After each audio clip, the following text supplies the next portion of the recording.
I know you. God, that guy Rico's rude. Everybody ready when we go? Ready. Okay. All right, today's Hanging With segment, we are with two-thirds of one of the hottest tag teams on WWE Raw these days.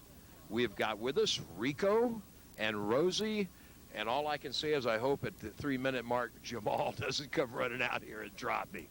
Well, if he does, you know what happens. You'll get the 3-minute warning. Yes, I'll get the 3-minute warning.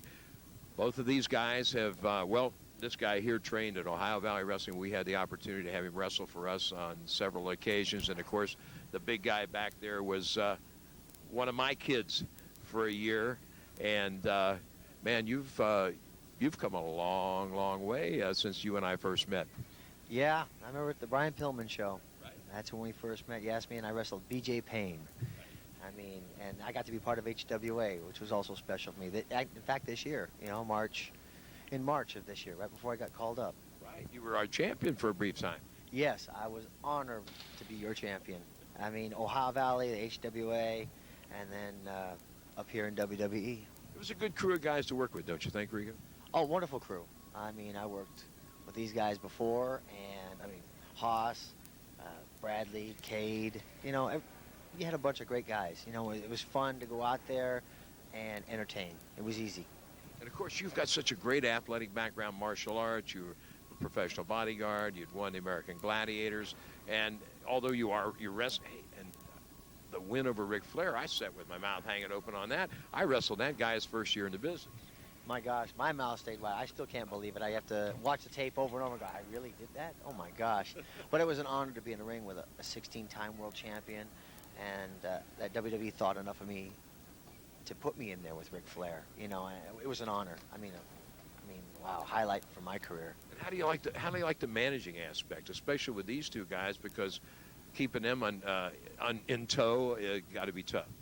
Well, I like it. I can add my 2 cents in there, and I add a little bit of a spice. Those guys are the meat and potatoes of the team. These guys are the killers. These guys are the to-do guys. And I put a little bit of style in there, a little bit of spice, and it's worked out good. These guys are devastating all on their own. Yes, they are. I got to tell a story about this guy sitting back here. I got married just a week ago, and he gave the bride away.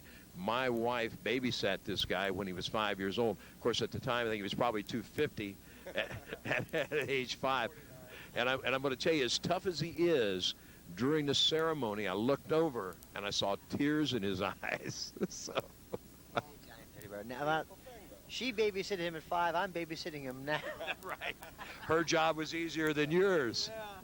And listen, big guy, how about it for you? Now you trained with us for a year. You're second generation, and now you're finally up here at the big dance. How's it feel?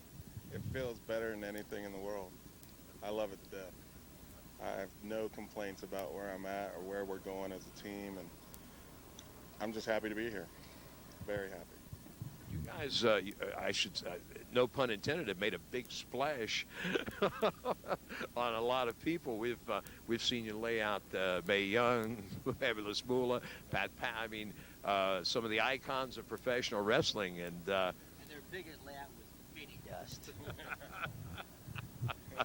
He's still a splat on the mat. I'll tell you what. One of the things that I want you to talk about here is a lot of guys think size is the most important thing in the entire world. The thing that we want to tell these people is that for the year you spent with us in HWA, we were putting you on that scale on a weekly basis because size is good to a point, but to be mobile, you've got to keep it down to a bare minimum, right? You definitely got to keep it down, and I didn't realize that until I actually dropped the weight. Through the year that we were with HWA, I dropped 95 pounds, and I still have 40 to go. So it just helps everything out. It keeps keeps your body a little more healthier, keeps definitely your cardiovascular system and everything in check, and it just lets you perform on a level that doesn't make you accident prone.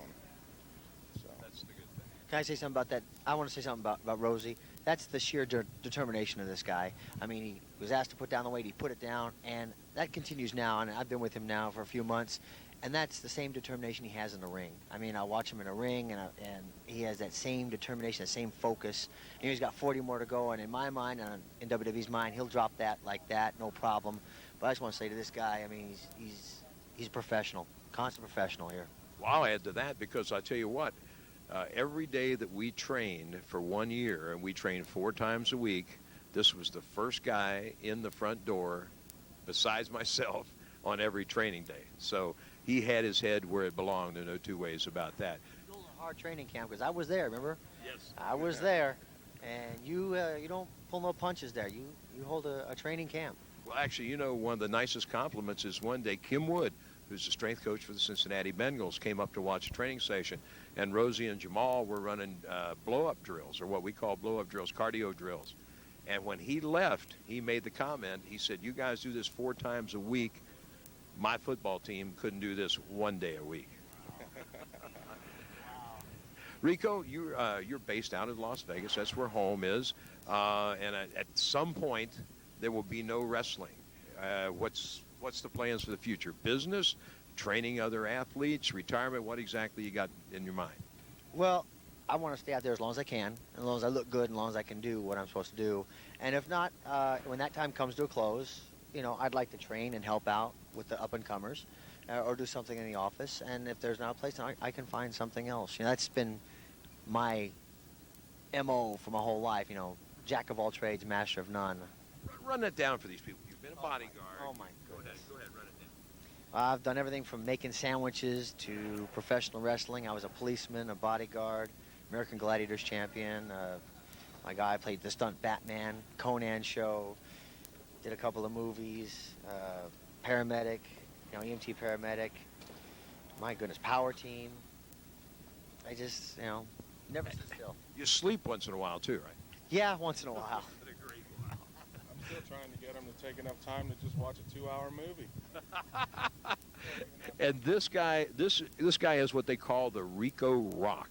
When he's getting ready for a match, at first I thought he was so nervous he was gonna get sick or something the first time I saw it. But he sits and he puts his hands on his knees and he rocks back and forth like this. But it's his way of concentrating and preparing himself for his match.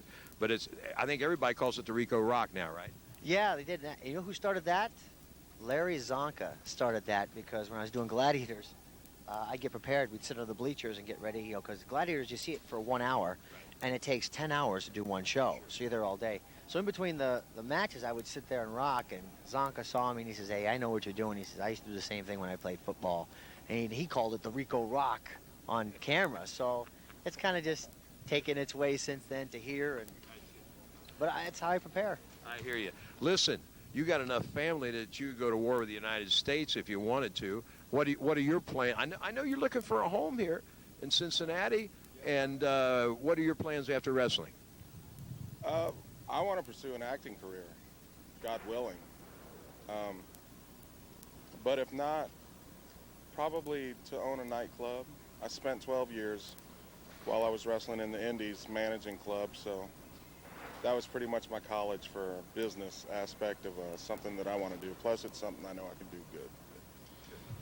I want to say that it's been a real pleasure working with both you guys. I'm so proud of you. You know, when I sit home at Monday nights or Thursday nights and watch, I say, there's an HWA guy, there's an OVW guy, and I feel like I'm a part of it. And you guys, you made your trainers proud, and we wish you all the very best. Rico, thanks for being with us today.